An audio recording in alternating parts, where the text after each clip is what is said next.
और अब हम आपको जॉर्ज सोरोस की बदनाम कुंडली भी दिखा देते हैं। वैसे कहने को सोरोस एक अरबपति बिजनेसमैन है जिनकी नेटवर्थ 71,200 करोड़ रुपए की है, लेकिन सोरोस के इतिहास को देखें तो उनका बिजनेस मॉडल कुछ और ही दिखाता है। सोरोस के काम करने के पैटर्न को देखकर आप उन्हें लोकतंत्र का व्यापारी भी कह सकते हैं, आंदोलनों पर पैसा फेंकने वाला मैनेजर भी कह सकते हैं, एक एजेंडाधारी ठेकेदार और सत्ता परिवर्तन का निवेशक भी कह सकते हैं। मूल रूप से हंगरी के रहने वाले अमेरिकी कारोबारी जॉर्ज सोरोस को दिए इन नामों के पीछे की वजह भी आज आपको समझने की जरूरत है, क्योंकि सोरोस की कुंडली देखने पर पता चलता है कि पैसे के दम पर किसी देश के आंतरिक मामलों में दखल देना उनका पसंदीदा काम है। सोरोस पर दुनिया के कई देशों में सत्ता परिवर्तन के लिए फंडिंग करने के आरोप हैं।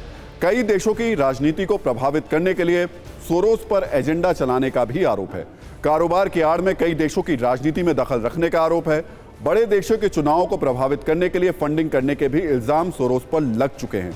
जैसे 1980 के दशक में मध्य पूर्वी यूरोप और यहां तक कि चीन में सोरोस के ओपन सोसाइटी फाउंडेशंस की मौजूदगी रही है।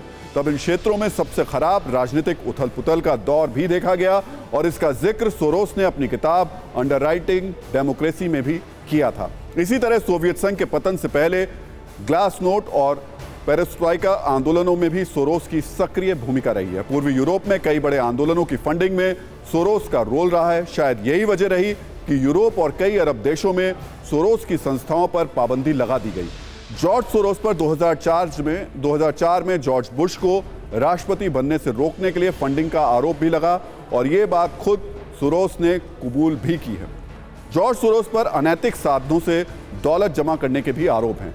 2002 में फ्रांस ने सोरोस को गलत तरीके से व्यापार का दोषी पाया था और फिर फ्रेंच कोर्ट ने सोरोस पर $23 लाख का जुर्माना भी लगाया था। यानी दूसरे देशों में राजनीतिक उथल पुथल कराना, सत्ता परिवर्तन के लिए फंडिंग करना या फिर अपने निजी हितों को पूरा करने के लिए एक विशेष एजेंडा चलाना सोरोस का फेवरेट टाइम पास है। लेकिन फिलहाल उनका ये एजेंडा भारत में डिरेल हो चुका है और प्रधानमंत्री मोदी को टारगेट करने की उनकी कोशिश फिर नाकाम हो गई है।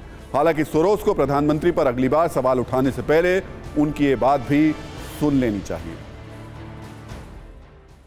आदरणीय सभापति जी, देश देख रहा है, देश देख रहा है, एक अकेला कितनों को भारी पड़ रहा है, एक अकेला कितनों को भारी पड़ रहा है। अरे नारे बोलने के लिए भी उनको बदल करना पड़ता है। जो भी ये बोलता है घंटे भर से आवाज की जवाब देना। आदरणीय सभापति जी, एक कन्विक्शन के कारण चला हूं, देश के लिए जीता हूं, देश के लिए कुछ करने के लिए निकला हुआ हूं और इसलिए ये राजनीतिक खेल खेलने वाले लोग, उनके अंदर वो हौसला नहीं है, वो ढूंढ रहे हैं, बचने का रास्ता खोज रहे हैं। और अब इस खबर का नजरिया 9।